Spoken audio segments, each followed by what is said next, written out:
د نارینه‌وو هغه کړنې چې د نجونو ډېرې زیاتې خوښېږي.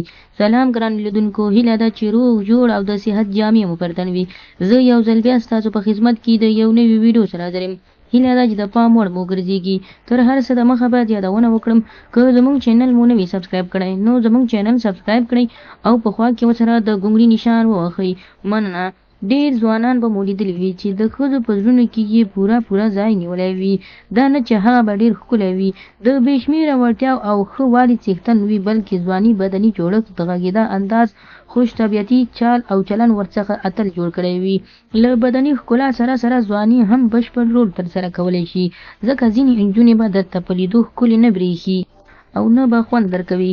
غنم رنګې یا تورې به وي، خو د هغې ځواني به مو په دومره کشش راښکون اچولی وي چې له هغې به پرته تاسو بل چاته کتلی نه شئ. زړه به مو راښکش کړی وي او راډکېږي به او له سترګو به مو ورته اوښکې راځي. ښکلا سره ځوانان او پیغلې روحاني ښکلا هم ولري، نو زړه پیاوړتیا او راښکون به یې هم نور هم پیاوړتیا ومومي. لکه په پیغله کې حیا، وفا، دینداري، اخلاق او نرمي، هغه ته نوره هم یوه پر دوه ښکلا وربښي. همدا راز په نارینه‌وو کې اتلولي، شجاعت، زړورتیا، هوډ مندیا، پیاوړتیا او لوړ خیالونه او قرباني جذبوي. هغه صفات دي چې جینکۍ اغېزمن کوي.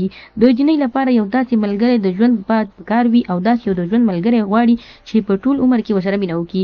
مینه یعنې داسې چې د بل چا د سترګو سره یې سترګې نه وي جنګېدلې او په ټول ژوند کې ورسره وفادار اوسېږي. تر ټولو بهترین ملګری د ښځې لپاره هغه دی چې هېڅکله یې خپلې سترګې د بل چا په عزت نه وي اچولې. نو باید دومره ووایم چې هر ټیم تاسو که هر وخت تاسو چېرته ځئ یا هم بل ځای ته ځئ، نو خپل نظرونه په خپل کور باندې اچوئ، ځکه بېعزتي کول یا هم بل چا عزت ته کتل خپل عزت بدنامي کول دي.